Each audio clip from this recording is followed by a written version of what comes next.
aspirant. Undoubtedly, there are certain qualities which you need to inculcate if you want to clear this exam. So UPSC pass பண்ணனும் அப்படினா மிக மிக முக்கியமான ஒரு quality consistency. Consistency definitely takes to you at the excellence level. So with that note, இன்னைக்கு current affairs பார்க்கலாம். So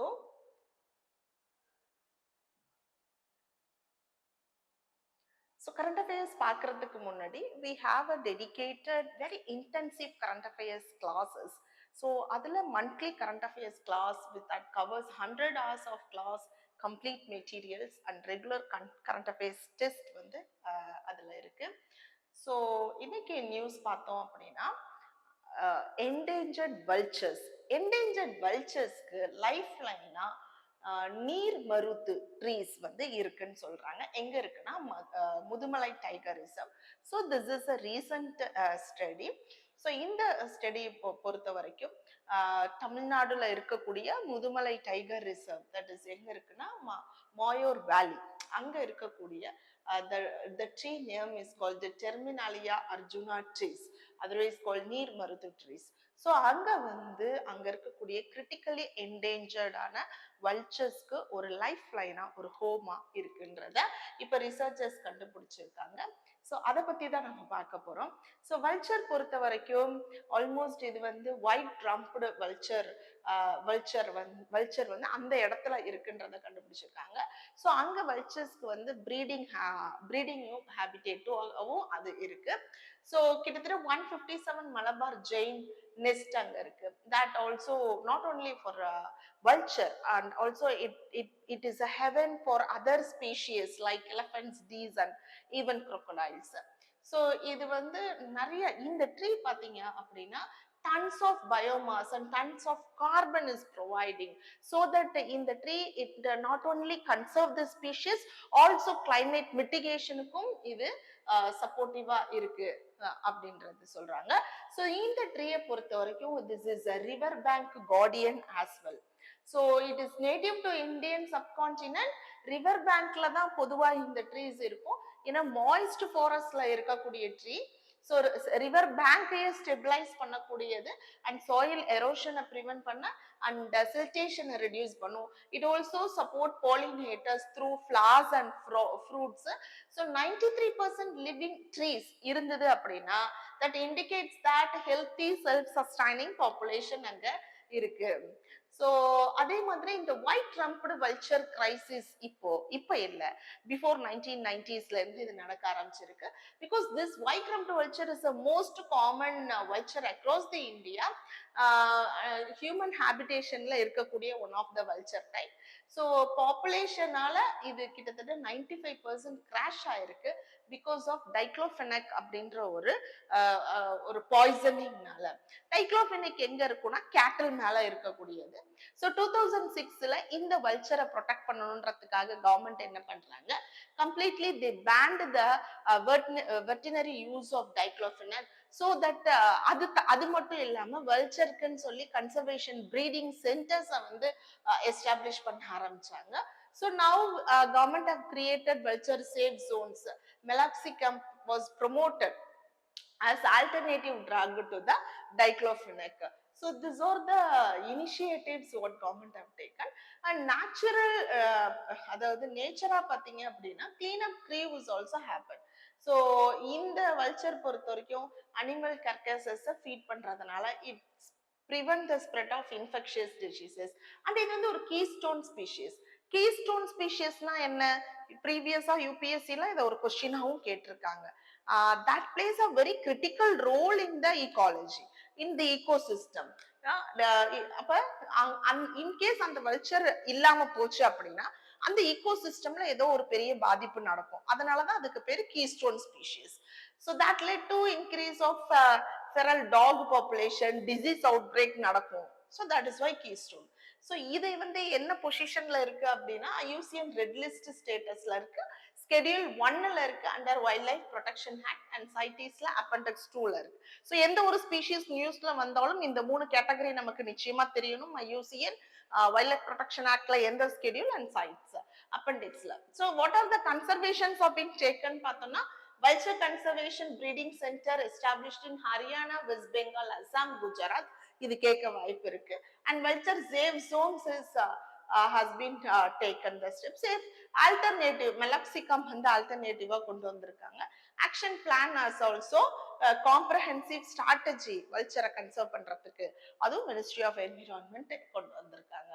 so உங்களுக்கு மெயின்ஸ்ல வந்து வல்ச்சரை கன்சர்வ் பண்றதுக்கான இல்ல என்விரான்மெண்ட்டை கன்சர்வ் பண்றதுக்கான ஃப்ளோரா அண்ட் ஃபோனா கன்சர்வ் பண்றதுக்கான என்னென்ன ஆக்ஷன் ரீசன் ஸ்டெப்ஸ் எடுத்தாங்கன்னா இதை வந்து இந்த பிளான் ஆஃப் ஆக்ஷன்ஸை நீங்க எழுதலாம். ஸோ இந்த நீர் மருது பாப்புலேஷன் இன் முதுமலை டைகர் ரிசர்வ் வந்து actually it is protecting the keystone species. So that is the main idea. Okay, next one is loco pilots passed red signal, so that caused Bilaspur train collision. ரீசெண்டா பிலாஸ்பூர்ல இந்த train கொலிஷன்றது ரொம்ப ஃப்ரீக்வெண்டா இப்ப நடந்துட்டு இருக்கு. Even in Tamil Nadu also it happen. So இந்த train collision ஏன் பிலாஸ்பூர்ல நடந்ததுன்னா because loco pilots passed the red சிக்னல்னு சொல்றாங்க. ஸோ எங்க நடந்தது? சத்தீஸ்கர்ல நடந்தது. ஸோ 11 பேர் இதனால இறந்திருக்காங்க. So this actually revealed that there is a critical safety failure happen in railways. So அப்ப அதனாலதான் signal passed at danger னு சொல்றாங்க. So we'll see in detail what happened actually. So the passenger train crossed a red signal. So fundamental safety protocols வந்து அங்க ரெட் சிக்னல் இருக்கும்போது what is the necessity? எதுக்கு வந்து அந்த பேசஞ்சர் ட்ரெயின் கிராஸ் பண்ணாங்க? ஸோ ரெட் சிக்னலை வயலேட் பண்ணி கிராஸ் பண்ணியிருக்காங்க, அதுதான் மெயின். ஸோ ரெட் சிக்னல் வந்து இக்னோர் பண்ணியிருக்காங்க. And rear end passenger train collided with rear of a goods train on the same line. அப்ப ரியர் எண்ட் இம்பாக்ட் நடந்திருக்கு. So 11 lives people lost. So இன்வெஸ்டிகேஷன்ஸ்ல என்ன சொல்லியிருக்காங்கன்னா signal passed at danger event அப்படின்றதான் கண்டுபிடிச்சிருக்காங்க. So conflicting இன்னும் பொறுத்த வரைக்கும் அஃபிஷியலா என்ன சொல்றாங்கன்னா the crew வந்து fail to control the signal at danger. Control பண்ண முடியல. ஸோ டைரக்டா they violate the safety protocols. So primary causes that SPAD event and then crew responsibility is also there. Fundamental safety rule is breached. So loco pilot association பொறுத்த வரைக்கும் poor visibility. ஏன் அப்படின்னா அவங்க என்ன சொல்றாங்கன்னா அவங்க தரப்புல ட்ராக் கர்வ் சன்லைட் கிளாரா இருந்ததுனால விசிபிலிட்டி இல்ல, என்விரான்மெண்ட் ஃபேக்டர்ஸ், சிக்னல் கன்ஃபியூஸ்டா இருக்கு, ஸோ க்ரூ காம்பிடன்சி கன்சர்ன்ஸ் இதெல்லாம் அவங்க சைட்ல இருந்து ரைஸ் பண்றாங்க. சிஸ்டமேட்டிக்கா என்ன கேப்லாம் இருக்கு பாத்தீங்கன்னா ஹியூமன் எரர். சிக்னல் பாஸ்ட் டேஞ்சர்ன்றது primarily it is considered as a technical error. இதான் வந்து இன்வெஸ்டிகேஷன்ல கண்டுபிடிச்சிருக்காங்க. அப்ப அது வந்து ஹியூமன் எரர் தான். அது மாதிரி loco pilot had not cleared the aptitude test, so assistant test. so அவங்க they are not a meritorious. அப்ப ட்ரைனிங் வந்து அங்க டெபிசிட்டா இருக்குன்றது ரெண்டாவது விஷயம். so track curve sunlight glare எல்லாம் வந்து that is also the problem இருக்கு, but that is also the not a major one. so அது again accelerate பண்ணிருக்கு issue. okay, so MEMU trains அப்படின்றது mainline electric multiple unit train ன்னு சொல்லுவாங்க. It is no அதுக்குன்னு தனியா செப்பரேட் லோகோமோட்டிவ் தேவை கிடையாது. ஏன்னா ஷார்ட் டிஸ்டன்ஸ் இருக்கலாம், இல்ல மீடியம் டிஸ்டன்ஸ்ல மட்டும் போகக்கூடியது. ஸோ ஒரு 25 kW AC over head electric ட்ராக்ஷன்ல வரும். ஸோ 8 to 12 கோச்சஸ் மட்டும் இருக்கக்கூடிய ஒரு ட்ரெயின் தான் அது. ஸோ அதுக்கு இந்த கமிஷனர் ஆஃப் ரயில்வே சேஃப்டி வந்து independent authority. they are responsible for the civil aviation railway safety oversights எல்லாமே. அண்ட் இன்வெஸ்டிகேட்ஸ் இப்போ இந்த மாதிரி சீரியஸ் ரயில்வே ஆக்சிடென்ட்ஸ்லாம் நடந்ததுன்னா இவங்க தான் இன்வெஸ்டிகேட் பண்ணுவாங்க. So this is headed by chief commissioner in Lucknow and followed by 9 commissioners. So இப்போ நமக்கு என்ன தேவைன்னா சேஃப்டி ப்ரோட்டோகாலை இம்மீடியட்டா இந்த கிரிட்டிக்கல் கேப்ஸை அட்ரஸ் பண்ணணும். And beyond human error infrastructure விசிபிலிட்டியும் மினிஸ்ட்ரி ஆஃப் ரயில்வேஸ் கொண்டு வரணும். and oversights matters is also there. Next, SIT probe exposed that 5-year adulterated ghee supplied to Tirumala Tirupati Devasthanam. So a special investigation team under CBI supervision has covered this 5-year supply of adulteration. So the scale of scheme, இது வந்து ஒரு பெரிய நியூஸா நமக்கு யூபிஎஸ்சிக்கு தேவையா அப்படின்னா இல்ல. இது வந்து நமக்கு கரப்ஷன்ல கண்டிப்பா இது ஒரு கேஸ் ஸ்டடி. GS2ல you have a separate topic. ஏன்னா the scale of the scheme is 250 crore fund. 68 lakh kilograms of spurious ghee supplied to the temple over 5 years with adulteration. அப்ப அது பெரிய விஷயம் தானே. So 250 crore estimated values, and it happened not 1 or 2 days, 5 years of operation. சரியா? இது யார் பண்ணா அப்படின்னா a private company in Uttarakhand called Bole Baba Dairy. So that was a shell unit. So they have done this fraudulent operation. So இதனால நமக்கு என்ன தெரிய வருதுன்னா கவர்னன்ஸோட ஃபெயிலியராகவும் சொல்லலாம். ஸோ கவர்னன்ஸ்லயும் நம்ம இதை கேஸ் ஸ்டடியா எழுதலாம். ஏன்னா corruption first of all. So involvement of TTD official was also there. இந்த இன்வெஸ்டிகேஷன்ல கண்டுபிடிச்சிருக்காங்க. they ignore or they bypass the quality control protocols எல்லாமே. and no verifiable milk source அதுவுமே வந்து fail, and inadequate quality control. Supplies manipulated the value, RM value. எப்படி manipulate பண்றாங்கன்னா using acetic acid esters. So இந்த மாதிரி inadequate quality control also the issues. So shell company, again this particular private company which undergone into this fraudulent operation is a shell unit. Shell unit with they don't have any actual milk procurement. The fabricated milk procurement they created this. So chemical adulteration, and they bypass the backlisting also. So இது வந்து ஒரு serious issue. And RM value ன்றது என்னன்னா that measure the water soluble fatty acids in fats லையும் ஆயில்லையும் எவ்வளவு water soluble fatty acids இருக்கு, particularly in butterல. So RM value below 24 na lower the values. So very lower the value means it is a non-dairy fat. ரொம்ப value குறைஞ்சதுன்னா அது நான் dairy fat, value அதிகமா இருந்ததுன்னா dairy fats. So that is the principle of RM.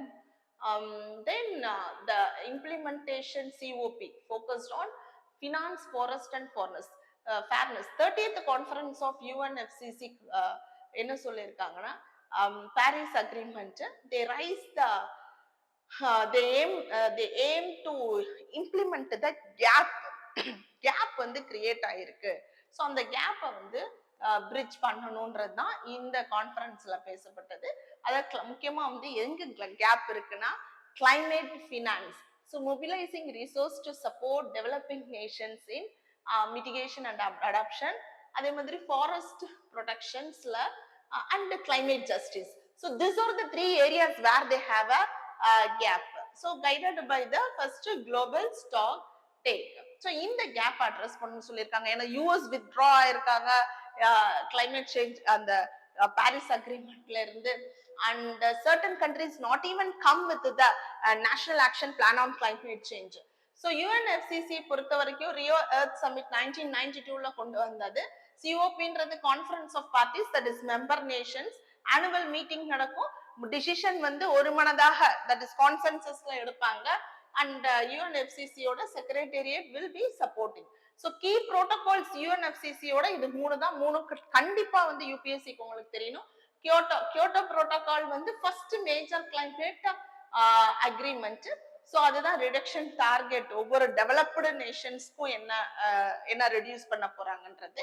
Paris அக்ரிமெண்ட்ன்றது nationally determined contribution, ஒவ்வொரு கண்ட்ரியும் அவங்களால என்னென்னலாம் கான்ட்ரிபியூட் பண்ண முடியும்ன்றது. குளோபல் ஸ்டாக் டேக் அப்படின்றது identify the gaps and inform the COP30's implementation focus.